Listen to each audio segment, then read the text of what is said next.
नमस्कार श्रोते हो, मनमोकळ्या गप्पा या कार्यक्रमात आपल्या सगळ्यांचं मनपूर्वक स्वागत. श्रोते हो, हा गप्पांचा जो काही कार्यक्रम आपण इथे रंगवत असतो त्याच्यातनं वेगवेगळ्या क्षेत्रातल्या व्यक्ती आपल्याला भेटत असतात आणि त्यांच्या आत्ताच्या स्थानापर्यंत कशा पोहोचल्या याबद्दलच्या आठवणी ते आपल्याला या कार्यक्रमातनं सांगत असतात. अर्थातच या आठवणी ऐकताना आपण सुद्धा थोडेसे नॉस्टॅल्जिक होतो, आपल्या बालपणामध्ये हरवतो आणि कदाचित आपल्याला पुन्हा एकदा ते सगळं आठवून आपल्या पुढच्या पिढीला सांगावं असं वाटतं. या कार्यक्रमाचा उद्देशही तोच आहे आणि म्हणून या कार्यक्रमात आज आपल्याबरोबर आहेत वैद्य रेणुकाज आयुर्वेद अँड पंचकर्म क्लिनिकच्या वैद्य रेणुका कुलकर्णी. नमस्कार रेणुका मॅडम. नमस्कार. खरं तर मी जसं म्हणाले तसं की बालपण हे जे काही आपण जगतो त्याच्यावरती आपल्या भविष्यातल्या अनेक गोष्टी अवलंबून असतात. तुम्ही स्वतः वैद्य आहात, डॉक्टरी क्षेत्रामध्ये आलेला आहात, पण तुमची एक वेगळी बाजू आम्हाला अनुभवायची आहे, ती म्हणजे तुमचं बालपण कसं गेलं. लहानपणी तुमचा स्वभाव कसा होता, खोडकर होता का, खट्याळ होता का, आणि कुठल्या शहरामध्ये किंवा कुठल्या गावामध्ये तुमचं बालपण गेलं, काय सांगाल तुम्ही? खूपच छान, आठवणींमध्ये रमून जाण्यासारखं तू मला प्रश्न विचारलास.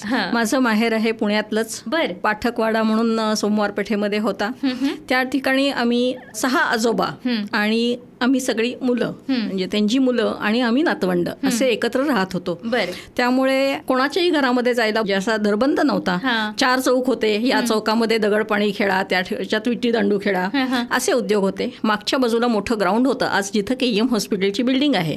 त्या ग्राउंडमध्ये 2 झाडं होती, त्याच्यावरती खेळणं, त्याच्यावरती चढणं, त्याच्यावरच्या चिंचा तोडणं, अशा प्रकारचे उद्योग खूप होते. त्याचबरोबर मुली भरपूर होत्या, त्यामुळे मसागर, गोटे, काचा पाणी यासारख्या गोष्टी आम्ही खेळायचो त्याच्यामध्ये. आणि असं काहीच हे नव्हतं की या घरात जायचं नाही, त्या घरात, सगळेच आपलेच असल्यामुळे कोणत्याही घरात जा, कधी काही खा, असं काही त्याला हेच नव्हतं. पण असंही नव्हतं की फक्त आई वडिलांनीच रागवायचं, कोणाच्याकडेही आपण चुकीचं वागतोय म्हणल्यावरती तो धपाटा कुठूनही बसायचा. खरं तर हेच आपण म्हणतो ना, संस्कार होण्याचं वय असतं आणि त्यावेळेला असं कोणी बसवून संस्कार करत नाही. बरोबर. नकळत आपण ज्या गोष्टी करत असतो त्या गोष्टीतनं आपल्याला, जसं तुम्ही आता म्हणालात की ओरडा मिळतो आणि आपल्याला कळतं की अरे हे आपण नाही केलं पाहिजे. आत्ता आपण कितीही मॅच्युअर्ड असलो तरी लहानपणी प्रत्येकाच्या अंगात काही ना काहीतरी खोड्या या असायच्याच. मला खात्री आहे तुम्ही अशा काहीतरी खोड्या काढल्या असतील. अशी एखादी आठवण तुम्हाला सांगावीशी वाटते का? तशी फारशी खोडकर या प्रकारातली मी नव्हते. माझी धाकटी बहीण जास्त खोडकर होती. आम्ही जरा जास्त सिन्सिअर, आम्ही 3 जणी बहिणी आणि धाकटा भाऊ, तर आम्ही आणि ताई या जास्त सिन्सिअर कॅटेगरीतल्या होतो आणि खोडकर जास्त क्षमा होती. आणि म्हणजे जास्त, सगळ्यात जास्त बोलणी खाण्याचं काम तिने केलेलं आहे. आणि आमचं कसं होतं की ठीक आहे, म्हणजे फारसं आपण कोणाच्या आध्यात नाही बध्यात नाही, आपलं आपलं खेळायचं आणि परत यायचं. पण माझं एक मात्र खोडी होती की मी खेळताना चालताना पडायचे. म्हणजे माझ्या पप्पांची मी आठवण सांगते की मला कधीही त्यांनी बांगड्या घालू दिल्या नाहीत हातात. तर असं वाटतं ना की काचेच्या बांगड्या का नाही, तर मी चालायची नाहीच, पळतच सुटायचे. एक तर तो वाडा होता आणि त्यात तो दगडी, त्यामुळे त्या बांगड्या फुटून हातात घुसायच्या. मग मला उचलून वर न्यावं लागायचं. क्रिकेट खेळताना गुडघे कायम ढोपर फुटलेले, काळे निळे झालेले, असे सगळे प्रकार त्यामध्ये चाललेले असायचे. पण हे सुद्धा किती छान आहे, म्हणजे आता आपण बघतो की मुलं अशी खेळतच नाहीत की ते पडतील लागतील. अर्थात हे सुद्धा तुमच्या शरीराच्या वाढीसाठी खूप महत्वाची गोष्ट असते. अगदी खरं. तुमचे जे काही खेळ होते ते खेळ तुम्ही सांगितले, पण हे खेळ खेळताना कधी ना तुम्हाला किंवा ना तुमच्या पालकांना कोणालाही असं वाटलं की अरे काय वेळ वाया घालवताय, त्याच्यापेक्षा अभ्यास करा? नाही. तर त्याबद्दल तुम्ही काय सांगाल? शिस्त होती, पण त्याच्याबरोबर आम्हाला एन्जॉयमेंट पण भरपूर होती. शिस्त म्हणजे अभ्यासाच्या वेळेला अभ्यास, खेळून यायचं, वर बसून अभ्यास करायचा, आधी हे करायचं, परवचा म्हणायचा संध्याकाळचा, आणि मग त्यानंतर तुम्ही अभ्यास करायचा. या खेळण्यांमधनं कधी हरणं, कधी जिंकणं, कधी राज्य देणं, बरोबर, अशा प्रकारचे, कधी म्हणजे अशा खूप गोष्टींची आज जेव्हा आपण मागं वळून बघतो तेव्हा लक्षात येतं की हे सांघिक खेळ जे आहेत ते अत्यंत गरजेचे होते. बरोबर. त्याच्याबरोबर दुसरी गोष्ट मला आता आठवतीये की पेशन्स हे वाढले. म्हणजे प्रत्येक वेळेला आम्ही गेलो की आपल्यालाच राज्य मिळेल किंवा आपल्यालाच खेळायला मिळेल असंही नव्हतं, बॅटिंग आपल्यालाच मिळेल असंही नव्हतं, किंवा शाळेत जाण्यासाठी बससाठी थांबणं, यांनी हे जे पेशन्स आहेत, वाट पाहणं, ही प्रकार जो आजकालच्या पिढीमध्ये दिसूनच येत नाही, हा प्रकार आमच्यामध्ये खूप प्रकारांनी वाढला. हे पेशन्स वाढले. बरोबर. इव्हन मला वाटतं सांघिक खेळ तुम्ही म्हणालात तर सोशल होणं हे सुद्धा त्या काळी खूप असेल. म्हणजे घरात भाऊ भावंड तर असायचेच, पण आजूबाजूचे, आता वाडा म्हटल्यानंतर त्यातले सगळे मित्रमैत्रिणी आले, तर याबद्दल तुम्ही काय सांगाल? आजकाल कसं झालंय की पर्सनलाइज झालंय. म्हणजे माझा कॉम्प्युटर, माझी रूम, माझा लॅपटॉप, त्यात मग पालकांनी सुद्धा नॉक करूनच आत यायचं, हा प्रकारच नव्हता. आमची मुलांची म्हणून एक खोली होती, तिथे काय धुडगूस घालायचं तो घाला, पण फार आवाज झाला की कोणतरी बाहेर न ओरडायचं, आवाज करू नका, आमचे आवाज बंद. म्हणजे हे जे एकत्रीकरण होतं, समाजातलं मिसळणं, याच्यात मोठ्यांशी आदराने बोललं पाहिजे, लहान मुलांना सांभाळून घेतलं पाहिजे, आपली लहान भावंड आहेत. म्हणजे हा जो एक भाग होता, हा या न्यूक्लिअर फॅमिलीमध्ये आणि सिंगल पेरेंटिंग फार वाढलेलं, म्हणजे एकच मुलं आहेत, यामध्ये हा कुठेतरी अभावानी दिसतो. खरे, शेअरिंग कमी झालेलं आहे. आणि मला वाटतं जसं तुम्ही मगाशी म्हणालात की हार पचवण्याची ताकद आपल्यामध्ये त्यावेळेला निर्माण झालेली होती, कारण प्रत्येक गोष्ट ही जिंकण्यासाठीच केली पाहिजे असं काही नव्हतं. किंवा खेळ जे असायचे ते सुद्धा मैदानी खेळ म्हणून खेळले जायचे, बरोबर, करिअर म्हणूनच खेळ खेळलं पाहिजे असा फोकस त्याच्यामध्ये नव्हता. अगदी असं सगळं बालपण असताना आयुर्वेदाकडे तुम्ही वळलात, त्याच्या मागे काय कारण आहे? याच्यासाठी म्हणजे माझ्या आजीन, म्हणजे पप्पांची आई, त्यांच्याकडे त्याचं क्रेडिट जातं. मी 10वीला बोर्डात आले, म्हणजे तसं वातावरण शिस्तीचंच होतं, आम्ही सिनेमावाले पाठक म्हणून ओळखलं जातो.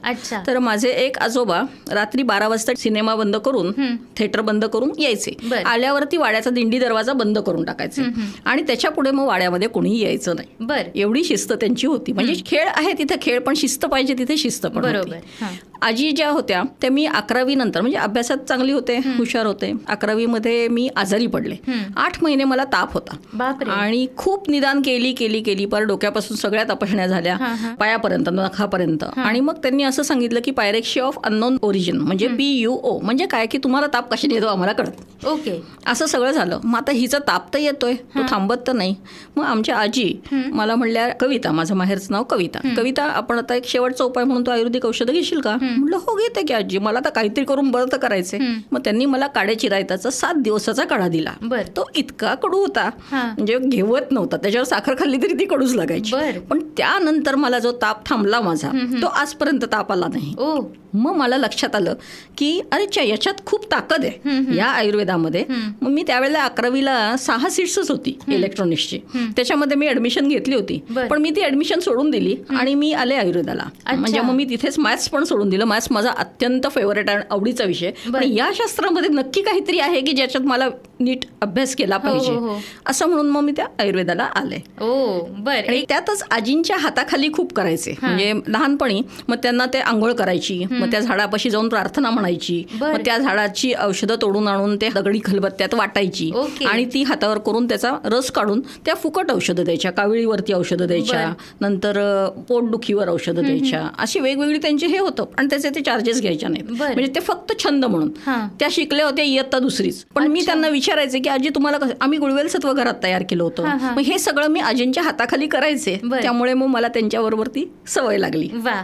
पण मग आता वैद्यकीय शास्त्रात आल्यानंतर तुम्हाला काय जाणवतं मागे वळून बघताना, ज्या गोष्टी किंवा जे बालपण तुम्ही अनुभवलेलं आहे त्या सगळ्याचा आता काहीतरी एक बाबा हो मी हे तेव्हा केलं त्याचा मला आता उपयोग होतोय असं काय जाणवतं? नक्कीच. त्यावेळेला मी ठरवलं होतं की मी आयुर्वेदाचाच अभ्यास करणार, आयुर्वेदाचीच प्रॅक्टिस करणार. ती आज करतेय, त्यामुळे आपल्याला एक सॅटिस्फॅक्शन म्हणतो ना, मनामध्ये एक समाधान असतं. आज जेव्हा इतक्या लोकांच्या घरामध्ये मूल होऊन आनंद दिसतो त्यांच्या चेहऱ्यावरती, तो आनंद मला कुठेतरी आजींशी जोडतो, माझ्या बालपणाशी जोडतो, माझ्या आई पप्पांशी जोडतो आणि मला फार बरं वाटतं. क्या बात आहे. या सगळ्या गोष्टी आपण जेव्हा बोलत असतो त्यावेळेला आपले आई वडील सुद्धा आपल्या आयुष्यामध्ये खूप महत्त्वाचा रोल प्ले करत असतात. मला हेही ऐकायला आवडेल तुमच्याकडनं, कारण आताची सगळी जी जनरेशन आहे ती जी आई वडील झालेले आहेत नुकतेच, त्यांना या गोष्टी कळाव्यात की बाबा ऍक्च्युली त्यावेळेचे आई वडील कसे होते आणि त्यांनी एक समृद्ध बालपण आपल्या मुलांना दिलेलं आहे. बरोबर. तर त्याबद्दल तुम्ही काय सांगाल? खरं सांगायचं तर कोणत्याही गोष्टीमध्ये नाही हा प्रकार नव्हता. पप्पांचं एक वाक्य होतं की स्वातंत्र्य आहे, स्वैराचार नाही. तर तो जो भाग आहे तो आता कुठेतरी लॅकिंग दिसतो.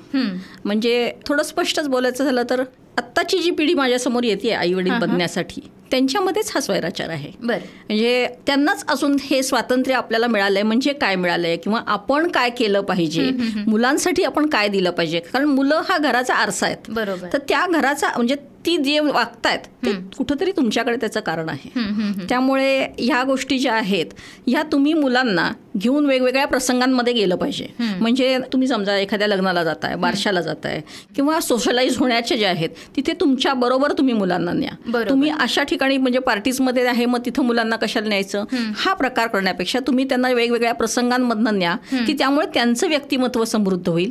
ग्राउंड किंवा यासारख्या ठिकाणी जिथे कोणत्याही प्रकारची ऍक्टिव्हिटी नाही, म्हणजे कोणत्याही प्रकारची कॉम्पिटिशन नाही, पण त्यांचे शारीरिक खेळ, सांघिक खेळ हे झाले पाहिजेत. म्हणजे फक्त मी रायफल शूटिंग करते किंवा हॉर्स रायडिंग करते मग त्यातलं माझं नॅशनल लेवलला, स्टेट लेवलला आहे, नॅशनल लेवलला कशी जाईन या प्रकारचं न ठेवता हे खेळायचंय किंवा हा एक छंद म्हणून मी करते, ही माझी आवड आहे म्हणून मी करते, अशा प्रकारचा एक अप्रोच आईवडिलांनी ठेवला पाहिजे.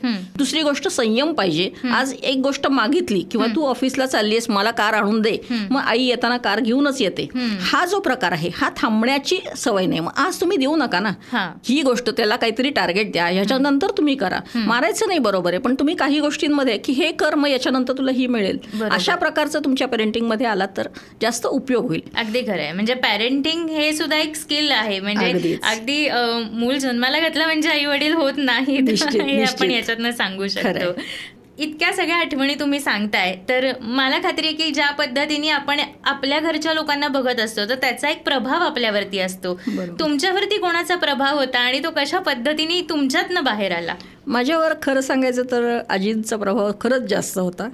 त्यांच्यामुळे मी हे सगळं आयुर्वेदाचं करायला शिकले. त्यांचं सोहळं ओळं त्याच्यातनंच ते सगळं करायचं, झाडाची प्रार्थना करायची, आंघोळ करूनच ते झाड तोडायचं. मग त्याचं असं झालं की मी अहिल्यादेवी शाळेमध्ये शिकायला होते. मग तिथे कोणाला खेळताना आम्हाला ठेस लागली तर मी त्यांना शनिवारवाड्यावर चालत चालत घेऊन जायचे. दगडी पाला म्हणजे ज्याला आता आयुर्वेदाच्या भाषेमध्ये मुरीवेंडा म्हणतात, तो दगडावर ठेचायचा, त्याचा रस काढायचा आणि तिला लावून द्यायचं आणि ते 2 दिवसात बरं होऊन जायचं. अशा प्रकारचे काही जे छोटे छोटे उपाय होते ते मी तिथेच करायला सुरुवात केली होती. म्हणजे तेव्हापासूनच तुम्ही डॉक्टर झाला होता असं दिसतंय.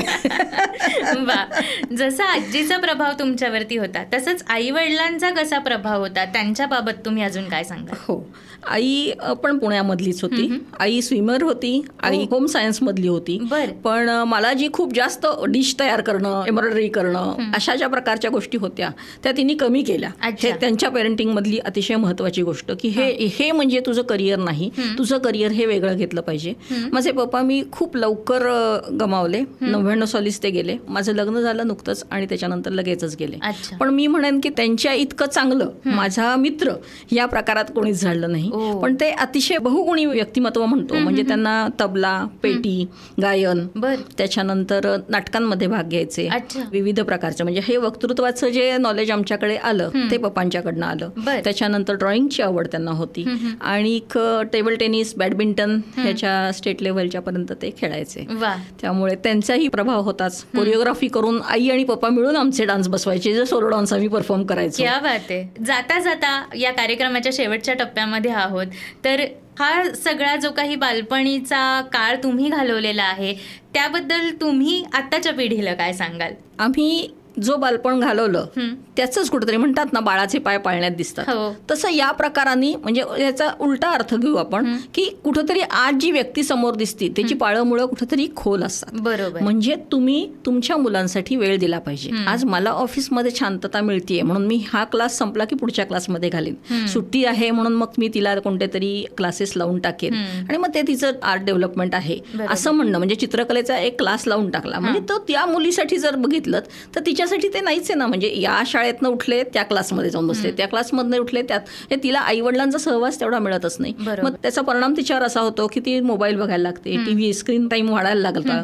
मग त्यांच्या डोळ्यांना चष्मे जाड जाड दिसत आहेत. ही संपन्नता जर त्याच्यामध्ये असेल ठीक आहे आत्ता जी आहे, पण तुमच्याकडे ज्या रिसोर्सेस आहेत त्यातनं ती संपन्नता तुम्हाला मुलांना देता येईल. जो तुम्हाला मुलांना बरोबर वेळ घालवायचा आहे तो अर्धा तासच असेल पण तो क्वालिटी टाइम असेल की तुम्ही चांगल्या गप्पा मारा, त्यांचं ऐकून घ्या, त्यांच्या काही काय त्यांच्या भाषेतल्या गप्पा असतील पण तुम्ही त्यांच्यापर्यंत जा आणि त्यांचे ऐकून घ्यायला शिका. एक्झॅक्टली. खूप छान गप्पा झाल्या, खूप छान संदेश दिला आणि तुमच्या बालपणामध्ये तुम्ही आम्हाला घेऊन गेलात, आम्हाला समाविष्ट करून घेतलात, या कार्यक्रमात सहभागी झालात त्याबद्दल तुमचे मनःपूर्वक आभार. धन्यवाद. श्रोते हो, पुन्हा भेटूयात मनमोकळ्या गप्पा या कार्यक्रमाच्या पुढच्या भागात अशाच एका वेगळ्या व्यक्तिमत्वासह. तोपर्यंत नमस्कार. नमस्कार.